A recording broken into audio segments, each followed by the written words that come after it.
श्री सुरेश राणा जी,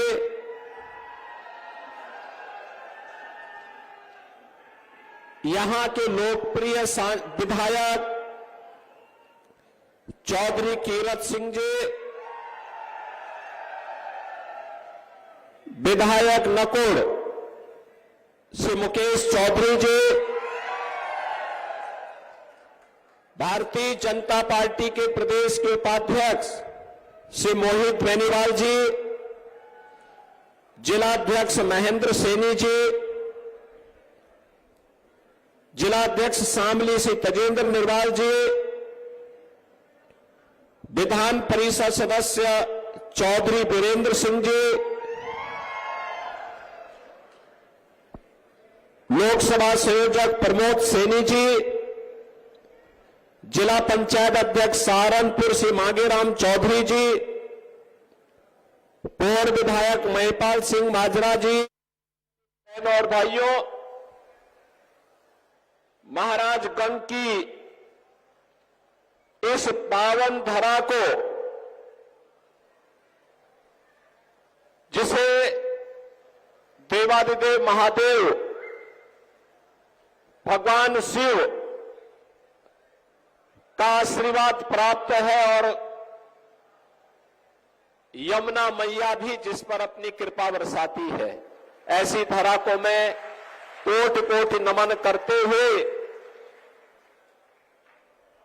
इस चैत्र नवरात्र के अवसर पर आप सबका मैं हृदय से अभिनंदन करता हूं। बहनों और भाइयों,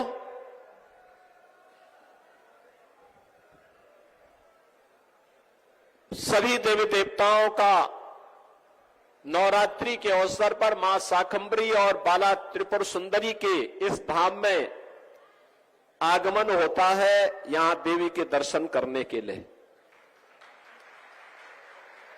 और इस अवसर पर आप सबके कारण मुझे भी गंगों में आने का अवसर प्राप्त हो रहा है। आज मुझे बहुत अच्छा लगता है जब मैं सहारनपुर आता हूं तो सहारनपुर में अब विकास हो रहा है। अब दंगा नहीं है, कर्फ्यू भी नहीं है, भय और तसाद भी नहीं है, बल्कि सहारनपुर विकास की धारा के साथ जुड़ करके विकसित भारत की तर्ज पर विकसित उत्तर प्रदेश के सपने को साकार करने के लिए एक विकसित सहारनपुर बनाने के लिए कृत संकल्पित दिखाई दे रहा है। बल्कि सहारनपुर विकास की धारा के साथ जुड़ करके विकसित भारत की तर्ज पर विकसित उत्तर प्रदेश के सपने को साकार करने के लिए एक विकसित सहारनपुर बनाने के लिए कृत संकल्पित दिखाई दे रहा है।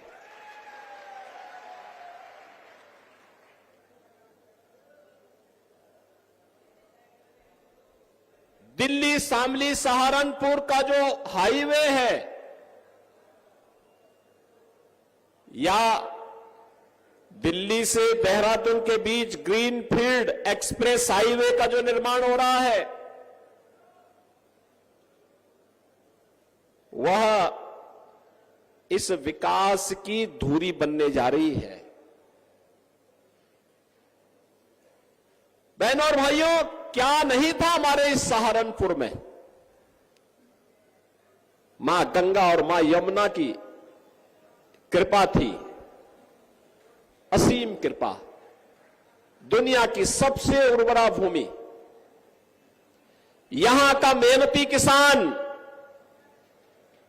जिन अन्नदाता किसान और जिन यहां के हस्तशिल्पी और कारीगरों की कारीगरी के सामने दुनिया फेल थी,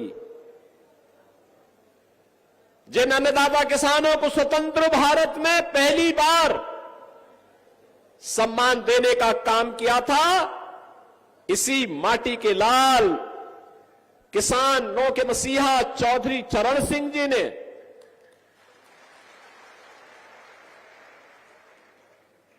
चौधरी चरण सिंह जी के द्वारा किसानों के हितों में किए गए कार्यों के प्रति कृतज्ञता ज्ञापित करने के लिए ही प्रधानमंत्री मोदी जी ने चौधरी साहब को भारत का सर्वोच्च नागरिक सम्मान भारत रत्न दिया है। बहनों और भाइयों, इन मेहनतकश किसानों, श्रमिकों, कारीगरों, हस्तशिल्पियों के सामने दुनिया फेल थी। उन लोगों को विकसित छोड़ दिया गया था। सपा हो, बसपा हो, कांग्रेस हो, इन सरकारों की दंगा पॉलिसी के शिकार हो गए थे। यहां का विकास बाधित हो गया था।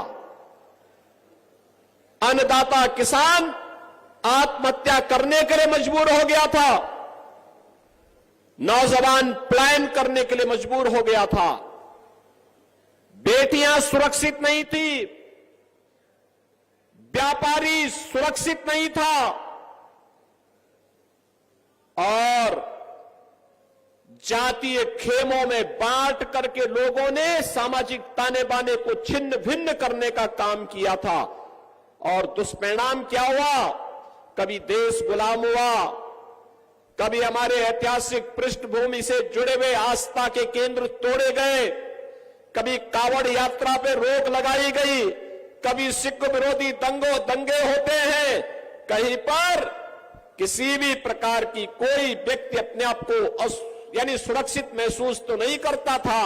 और जिस सहारनपुर में असीम संभावना थी, प्रकृति और परमात्मा की सीम कृपा थी कि वह शिक्षा के केंद्र के रूप में काशी की तर्ज पर विकसित हो, उसको मजहबी उन्माद और फतवों का शहर बना करके रख दिया गया। यह है देश के खिलाफ साजिश करने वालों की करतूत। ये लोग किस प्रकार की करतूत करते थे? जिसमें संभावना थी अन्नदाता किसानों को के माध्यम से देश को दुनिया की एक ताकत बनाने की, जिन हस्तशिल्पी और कारीगरों में ताकत थी कि दुनिया का सबसे अच्छा कारीगरी दिखा करके वे भारत का नाम दुनिया के सामने करें, जिन नौजवानों के अंदर एक जज्बा था कि वह जीवन के प्रत्येक क्षेत्र में नेतृत्व दे सकते हैं, जिन व्यापारियों में ये हौसला था कि दुनिया को अपने में समेट सकते हैं, इन सभी को एक एक करके दरकिनार करके मजहबी उन्माद का केंद्र सहारनपुर को बना दिया गया। और बहनों और भाइयों, गंगो भी उससे वंचित नहीं था। मुझे याद है 2016 में जब सिख विरोधी दंगे हुए थे यहां पर, आपने देखा नहीं इससे पहले क्या होता था, किस प्रकार की अराजकता फैलती थी। जब कावड़ यात्रा में बैन लगता था तब तो कोई जातिवादी संगठन नहीं आता था, सबके मुंह सिल लिए जाते थे, क्योंकि तब की सरकारें जिन गुंडा और माफियाओं के ऊपर संरक्षण देती थी, जिन मजहबी ताकतों के सारे पर कार्य करती थी, जिनके सामने घुटना टेक करके उस समय कार्य करती थी, वे लोग कभी भी इस प्रकार की चीजों को स्वीकार नहीं कर सकते थे। और बहनों और भाइयों, परिणाम क्या रहा? परिणाम क्या रहा? जिस बेटी को अपने मां बाप के संरक्षण में अच्छी शिक्षा प्राप्त होनी चाहिए थी, बेटी तो जब शादी योग्य होती है तभी ससुराल जाती है, नहीं तो मां बाप के संरक्षण में अच्छी पढ़ाई करती है। उस बेटी को असमय हॉस्टल में या दूर रिश्तेदार के घर में डर के मारे मां बाप की भेज देते थे। बहनों और भाइयों, यह स्थिति लगातार पैदा करने का प्रयास हुआ। व्यापारी भी असुरक्षित था, व्यापार नहीं कर पाता था, प्लान करता था। किसान को उसकी उपज का दाम नहीं मिलता था, अराजकता का तांडव था। जब कुछ नहीं हो पाया इन लोगों से विकास का कार्य, पहले से बंद चल रही चीनी मिलों को ही बंद करके बेचना प्रारंभ कर दिया। यही तो होता था सपा बसपा कांग्रेस के समय। और आपने पिछले 10 वर्ष में मोदी जी के नेतृत्व में बदलते हुए नए भारत को देखा है। ये नया भारत, दुनिया के अंदर भारत का सम्मान बढ़ा है, सीमाएं सुरक्षित हुई हैं, आतंकवाद नक्सलवाद समाप्त हुआ है, विकास के बड़े बड़े कार्य हो रहे हैं, highway, railway, metro, university, medical college, engineering संस्थान, ये सभी कार्य हो रहे हैं। और गरीब कल्याणकारी योजनाओं की तो कोई सानी ही नहीं। क्या मोदी जी ने योजनाओं का लाभ देते समय किसी की जाति देखी थी क्या? 80 करोड़ लोगों को पिछले 4 वर्ष में फ्री राशन मिल रहा है। 80 करोड़ लोगों की देश के अंदर भूख का कलंक सदैव के लिए समाप्त हो जाए। जो भूख कांग्रेस ने दी थी देश को, जिस देश के गरीबों को भूखों मरने के लिए कांग्रेस के नेतृत्व ने छोड़ दिया था, कांग्रेस, सपा, बसपा ये सब एक ही थैले के चट्टे बट्टे हैं, कोई अलग नहीं है। ये वोटों के सौदागर हैं, चुनाव के समय दिखेंगे, बाकी संकट के समय सब गायब हो जाएंगे, गायब हो जाएंगे, किसी का आता पता नहीं होता है।